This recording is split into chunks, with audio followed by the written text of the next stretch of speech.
At Orbital Docking Station 7, Cargo Inspector Dale Mitchell stood under the harsh glow of fluorescent lights, his boots clicking softly against the metal floor. The station hummed with activity as freighters docked and departed, their holds filled with supplies, machinery, and sometimes secrets.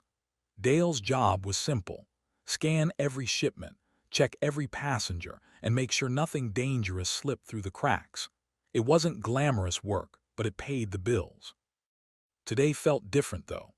Maybe it was the way Leo Carter walked off the ramp of the Iron Sparrow, a beat-up freighter that looked like it had seen too many jumps and not enough repairs. Leo carried only a duffel bag slung over one shoulder and a worn flight jacket zipped tight around his chest. His face was calm, almost too calm, as if he knew exactly what he was doing and exactly how to avoid getting caught. Dale raised a hand to stop him. "Hold up, pilot," he said, nodding toward the scanning booth. "Standard procedure." Leo nodded without argument and stepped inside. The machine whirred to life, its sensors sweeping over him in seconds. For a moment, everything seemed normal. Then came the chirp, a soft, muffled sound, barely audible over the noise of the station. Dale frowned. That wasn't supposed to happen.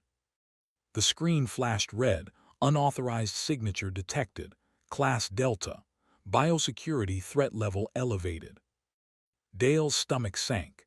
He'd heard about these kinds of alerts before. Signatures usually meant smuggled animals or plants, often illegal and occasionally lethal. But this time, there was something odd about the reading.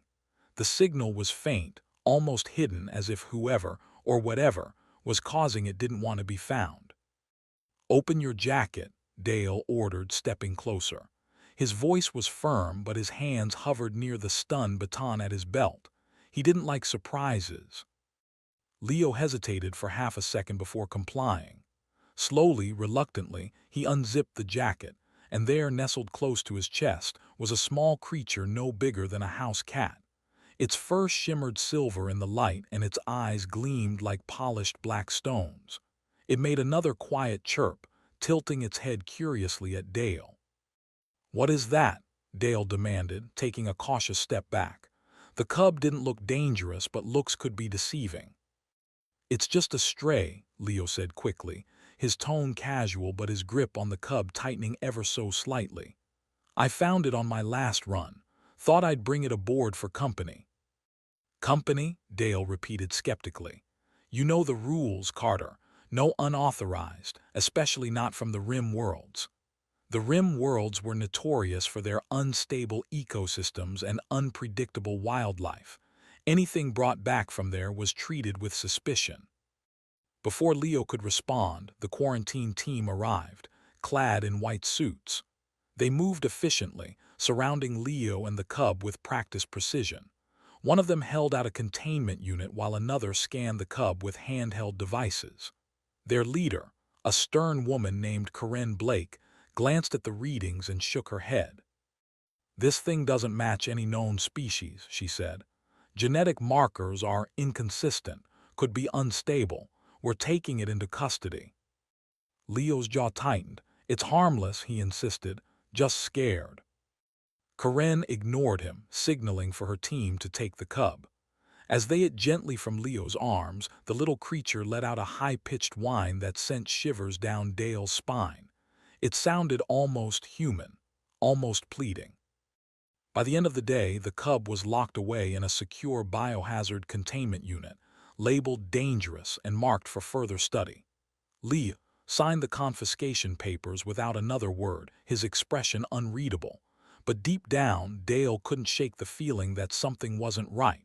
The cub hadn't acted dangerous. If anything, it had seemed more frightened than threatening. That night, during shift change, Dale noticed movement on the security feeds, a shadow slipping past the main checkpoint.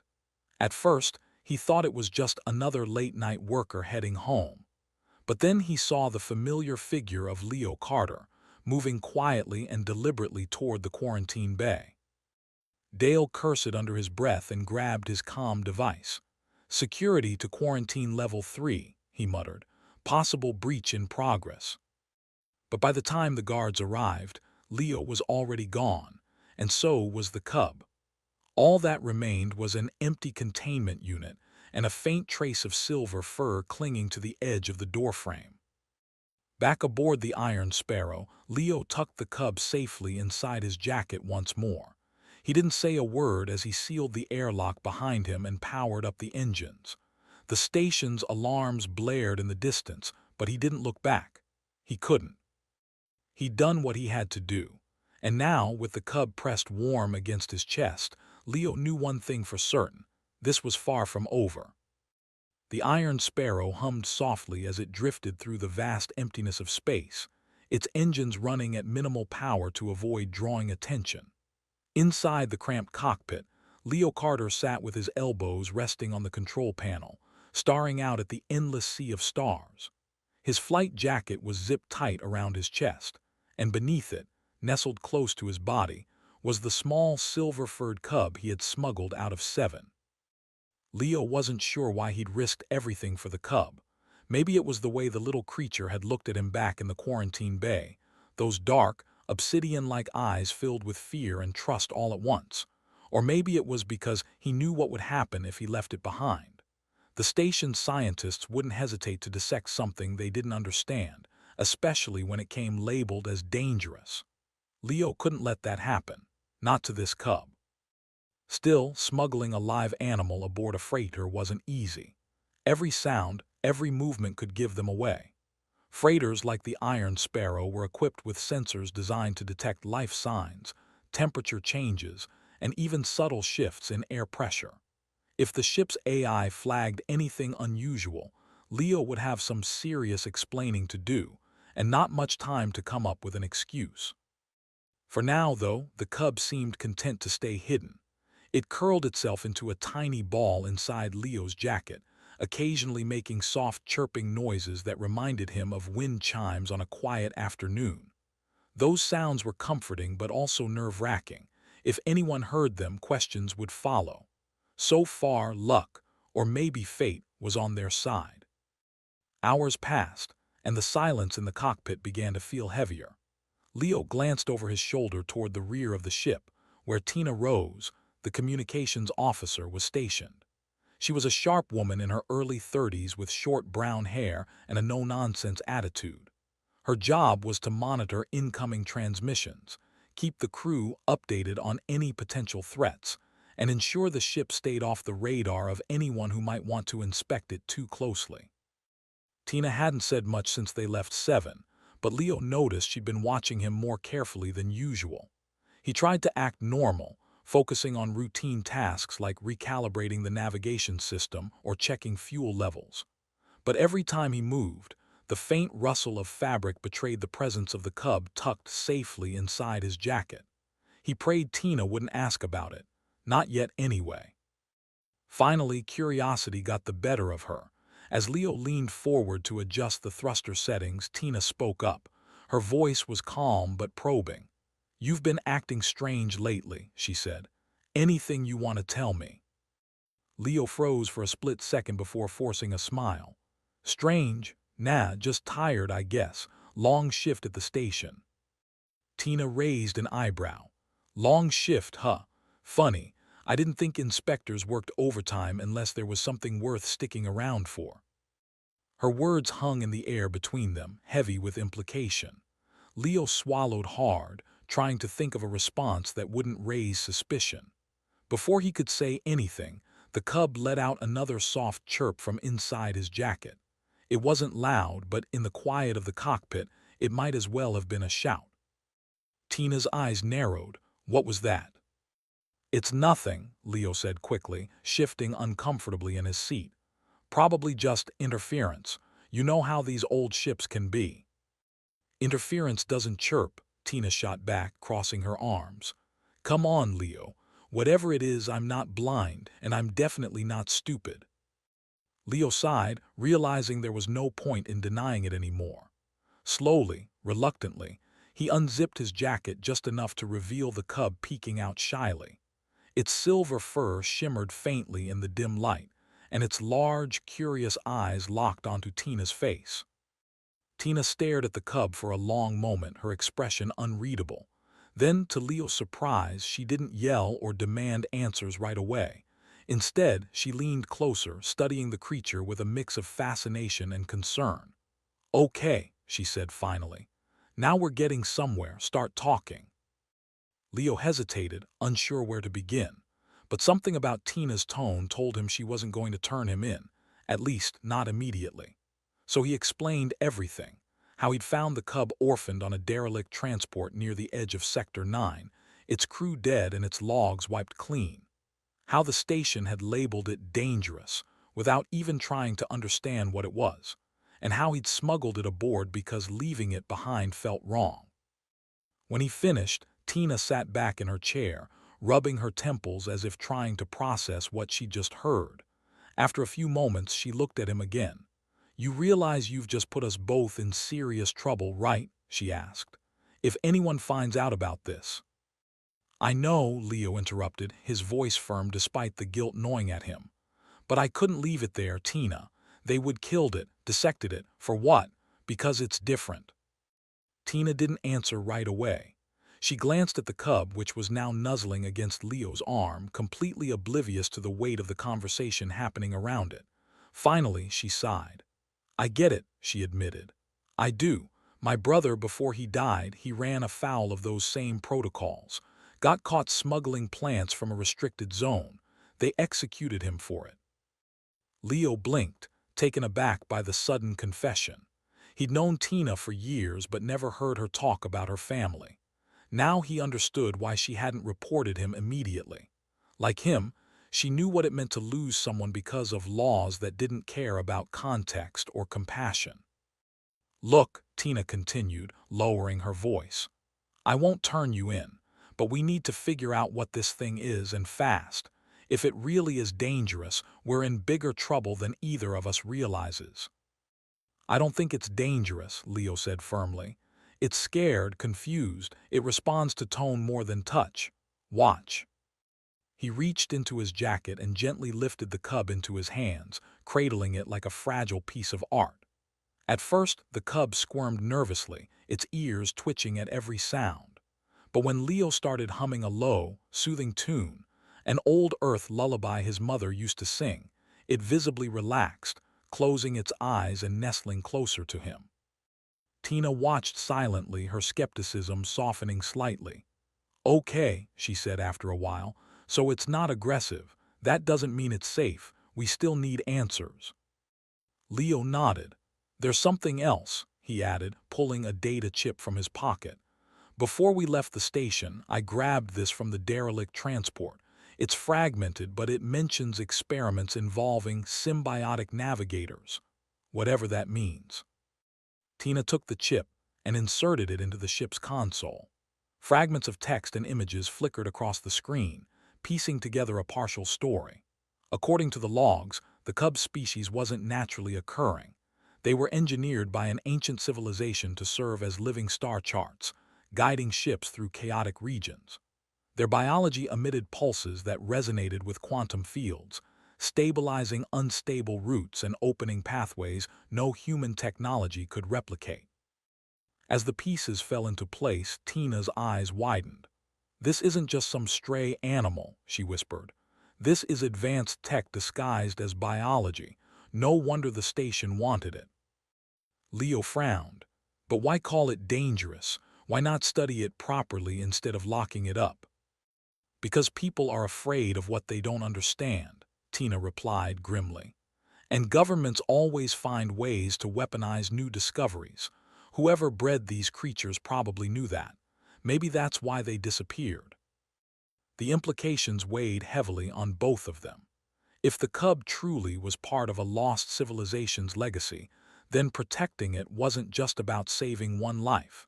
It was about preserving knowledge humanity wasn't ready to handle. "We can't go back to 7, Tina said finally. "Not with this kind of heat on us. But we also can't keep running forever. Eventually, someone will catch up." Leo nodded, his resolve hardening. "Then we'll stay ahead of them, one step at a time."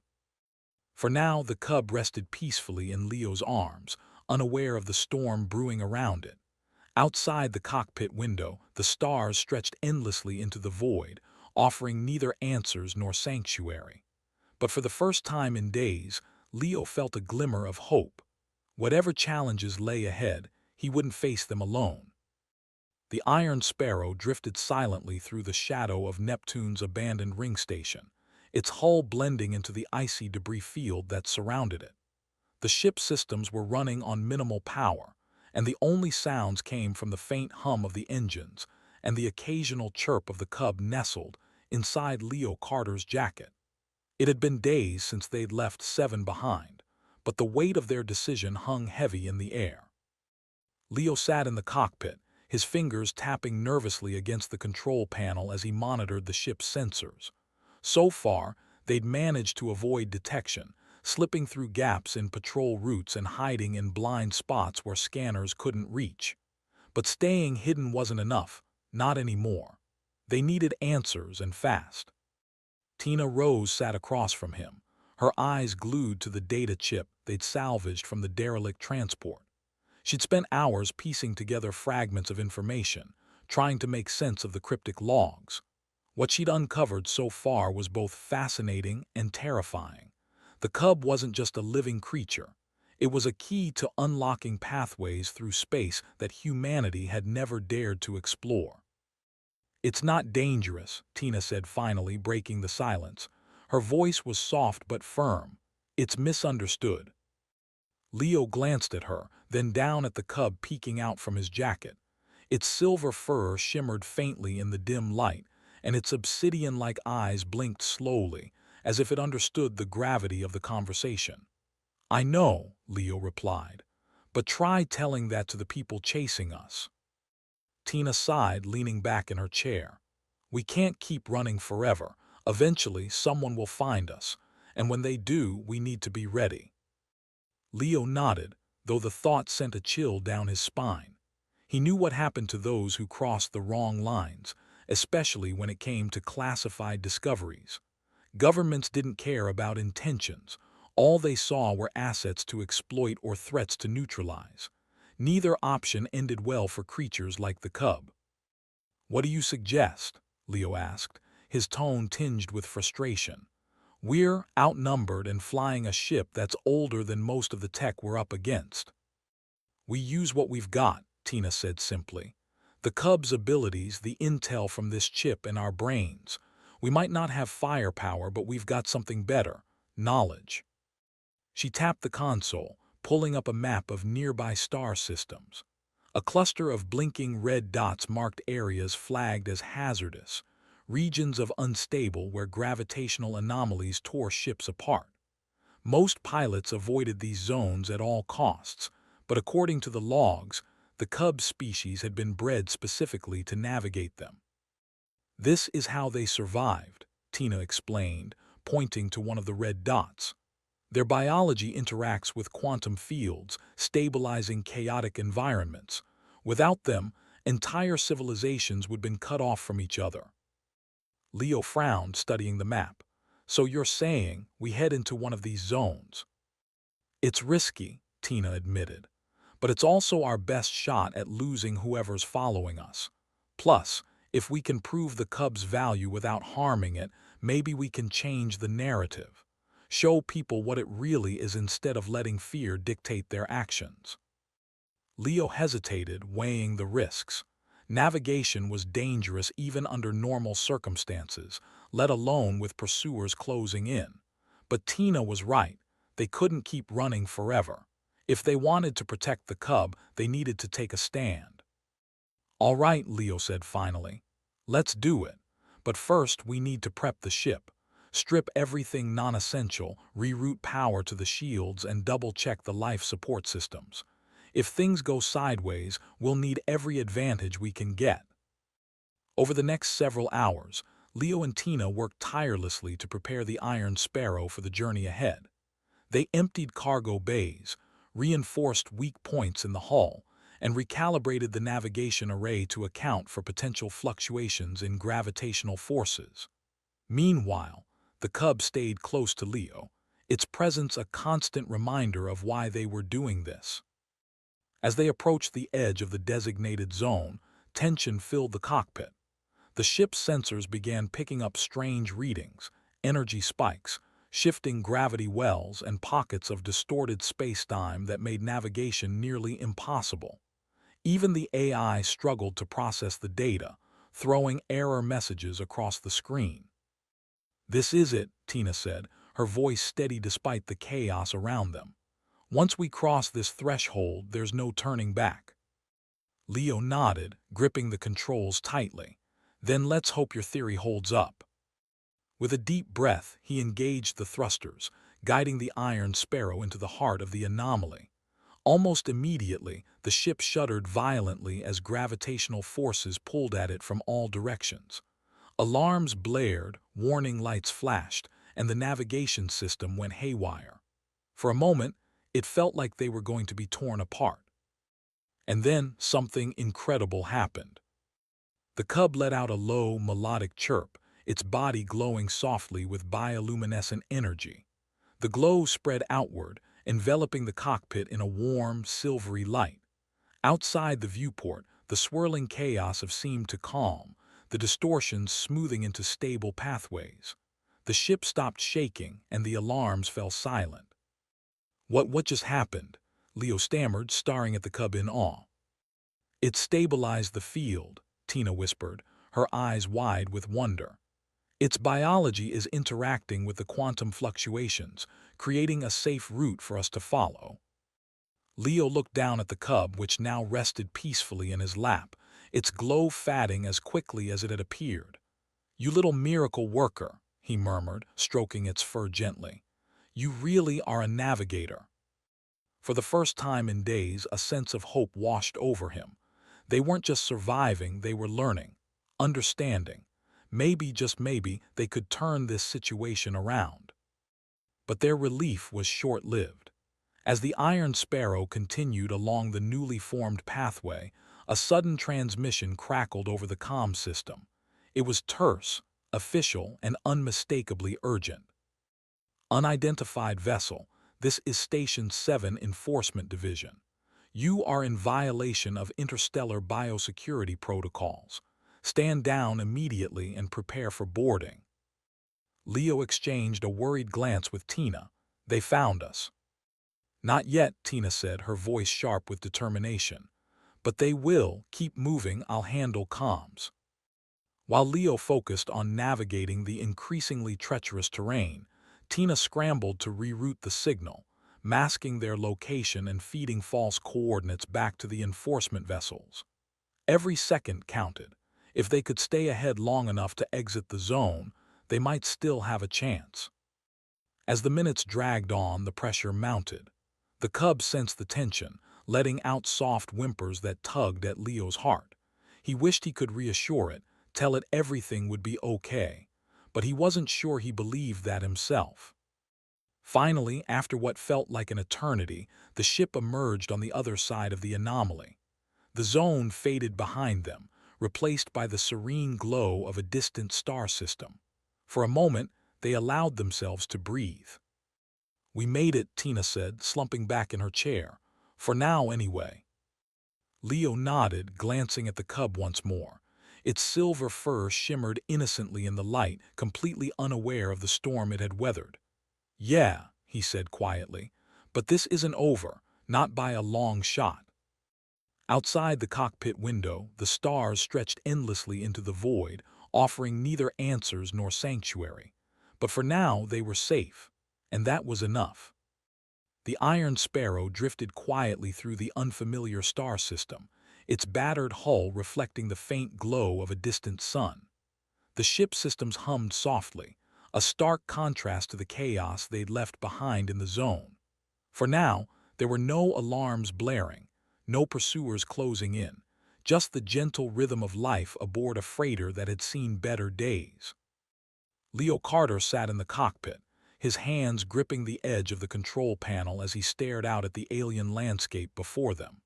The cub rested on his lap, its silver fur shimmering faintly in the dim light. It seemed calmer now, almost content, as if it knew they'd escaped immediate danger. but Leo couldn't shake the feeling that their troubles were far from over. Tina Rose leaned back in her chair, rubbing her temples as she reviewed the data logs once more. "We bought ourselves some time," she said finally, breaking the silence. "But not much. Those enforcement ships will regroup and try again. They don't give up easily." Leo nodded, his jaw tightening. "Then we need to figure out our next move, and fast. We can't keep running forever." Tina glanced at him, then down at the cub. "Maybe we don't have to," she said slowly. "If we can prove what this little guy is capable of, if we can show people he's not dangerous but valuable, we might stand a chance." "Easier said than done," Leo replied, his voice tinged with frustration. "Who's going to listen? Everyone sees us as criminals now, smugglers, threats." "Not everyone," Tina countered. Her tone was firm, resolute. "There are still colonies out here, places beyond the reach of Seven's jurisdiction, if we can find one willing to protect him." She trailed off, letting the idea hang in the air. Leo frowned, considering it.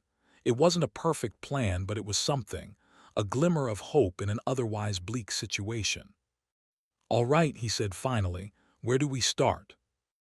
The first step was finding a safe place to lay low while they planned their next move. Scanning nearby systems, Tina identified a small outpost orbiting a gas giant on the edge of the star system.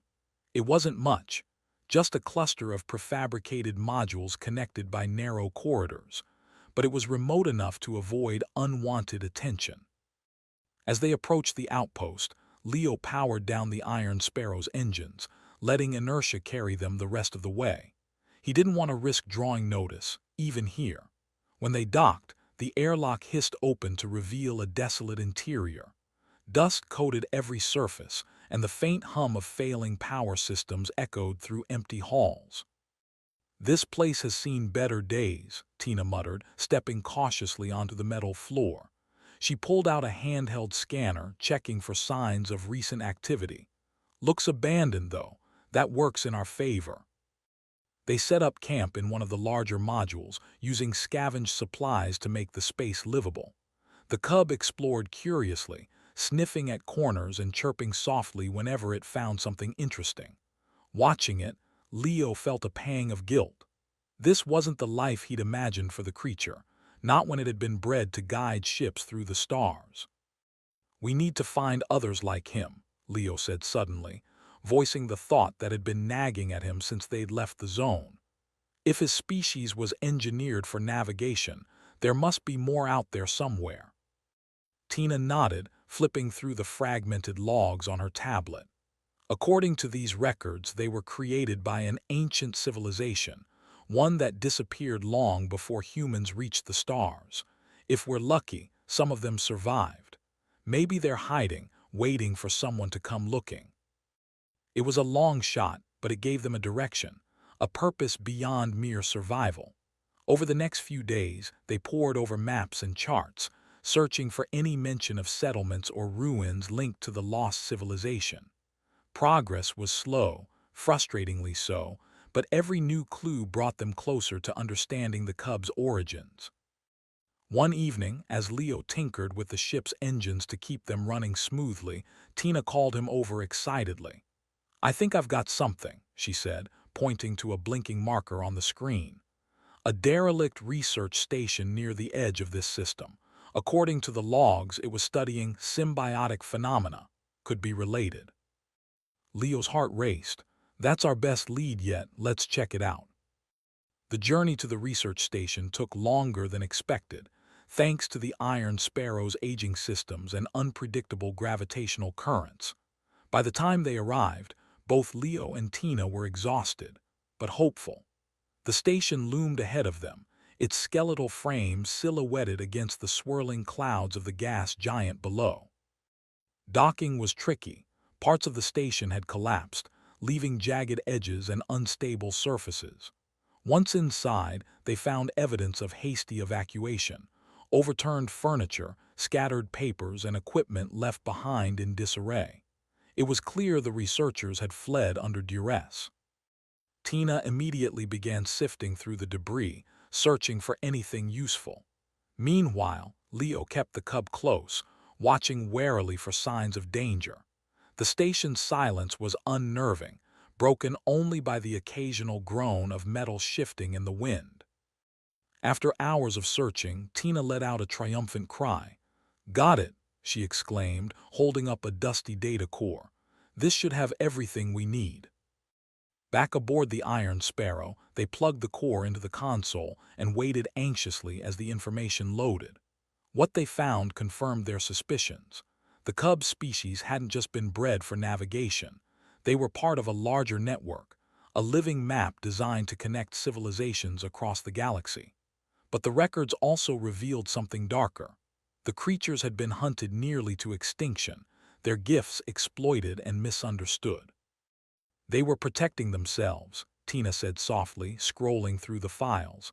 "Hiding from those who sought to use them. No wonder they vanished." Leo looked down at the cub, his chest tightening. "We have to help them," he said firmly. "All of them, not just him." Tina nodded, her expression grim but determined. "Then we'd better get moving, because if we don't, no one else will." Their mission became clearer with each passing day. Using the data from the research station, they mapped out potential locations where survivors might be hiding. Remote planets, asteroid belts, forgotten colonies, all were possibilities. And though the odds were stacked against them, they pressed on, driven by a shared belief that the cub's existence mattered. But the universe wasn't kind to those who its rules. As they prepared to leave the outpost, a priority hail crackled over the comm system. The voice on the other end was cold, authoritative. "Unidentified vessel, this is Station 7 Enforcement Division. You are harboring a high-value strategic asset. Surrender immediately, or lethal force will be authorized." Leo exchanged a worried glance with Tina. "They're not giving up," he said grimly. "No," Tina agreed, "but neither are we." With a deep breath, Leo engaged the thrusters, guiding the Iron Sparrow toward the nearest wormhole nexus. Behind them, the glow of pursuit ships grew brighter. Ahead, the unknown awaited.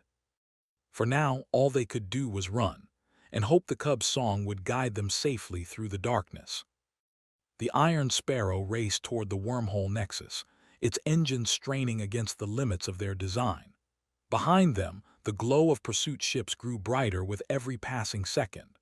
Leo Carter gripped the controls tightly, his knuckles white as he pushed the freighter to speeds it wasn't meant to handle. The cub sat nestled in his lap, chirping softly, its silver fur shimmering faintly in the dim light of the cockpit. Tina Rose monitored the rear sensors, her eyes flicking between the screen and the viewport. "They're gaining," she said, her voice tense but steady. "We've got maybe 2 minutes before they're in firing range." Leo didn't respond.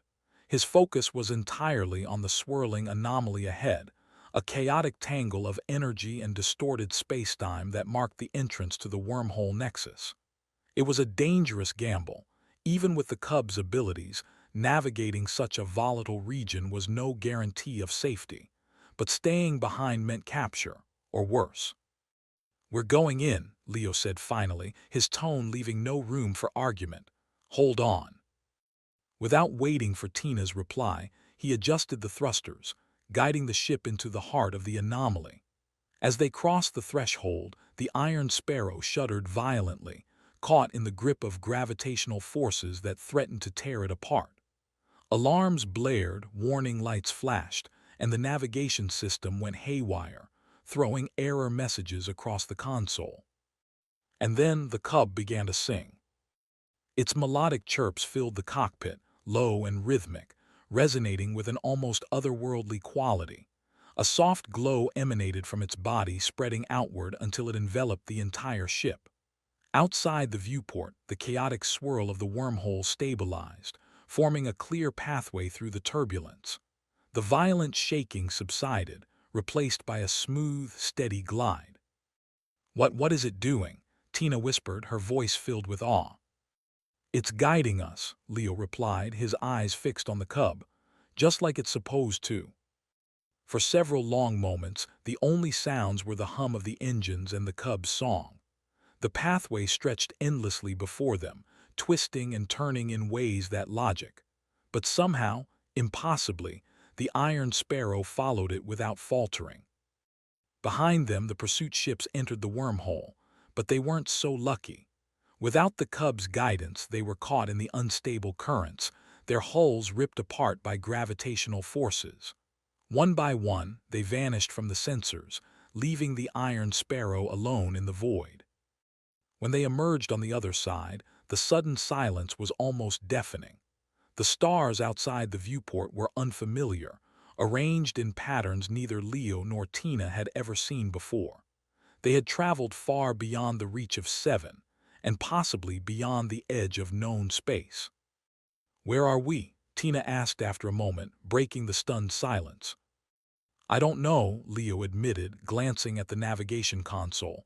"The coordinates didn't match anything in the database. But we're safe, for now." Tina nodded, though her expression remained troubled. "Safe doesn't mean home," she said quietly. "We've got no way of knowing if anyone else survived out here, or if there's even anyone left to find." Leo looked down at the cub, which now rested peacefully in his lap, its glow fading as quickly as it had appeared. "Then we keep looking," he said firmly, "until we do." Over the next few days, they mapped out nearby systems, searching for signs of life. The data from the research station provided valuable clues, pointing them toward planets and moons that might harbor remnants of the Cub species. Progress was slow, frustratingly so, but each new discovery brought them closer to understanding. Finally, they found it, a small colony hidden deep within the asteroid belt of a distant star system. From the outside, it looked unremarkable, a cluster of dome structures connected by narrow tunnels, surrounded by fields of glowing crops. But as they approached, they noticed something extraordinary. Dozens of creatures identical to the Cub moving freely among the settlers, their silver fur shimmering in the sunlight. "They're alive," Tina breathed, her voice trembling with emotion. "They made it." Leo felt a lump rise in his throat as he guided the Iron Sparrow toward the landing pad. When the airlock hissed open, a group of humans stepped forward to greet them. Their faces were weathered but kind, their clothes patched and worn from years of hard living. At the center of the group stood a woman with graying hair and sharp, intelligent eyes. "You've brought one of ours home," she said, her voice warm despite its authority. "Thank you." Leo hesitated, unsure how to respond. Finally, he simply nodded, lifting the cub gently into his arms. "He's not mine," he said quietly. "Never was." The woman smiled, reaching out to take the cub from him. As she did, the creature let out a soft chirp, nuzzling against her hand as if recognizing her. Around them, the other creatures gathered, their melodic songs filling the air like a chorus of wind chimes. "These beings saved us," the woman explained, motioning for Leo and Tina to follow her inside. "When our ancestors fled persecution, they led us here, to this place where we could live without fear, without judgment." As she spoke, Leo and Tina exchanged a glance. They had risked everything to protect the cub, believing they were fighting for something greater than themselves. Now, standing amidst the survivors of a forgotten civilization, they realized just how much bigger the stakes truly were. In the weeks that followed, Leo and Tina stayed with the colony, learning about its history and helping however they could. The cub, now reunited with its kind, thrived under their care, growing stronger and more confident with each passing day. For the first time since they'd met, it seemed truly happy. But eventually, the time came for them to leave. The colony was safe, hidden from those who would seek to exploit or destroy it. And while part of Leo wanted to stay, he knew their journey wasn't over yet. "We'll spread the word," Tina promised as they prepared to depart. "Tell people the truth, not just about these creatures but about why they matter, why protecting them matters." The woman nodded, her expression thoughtful.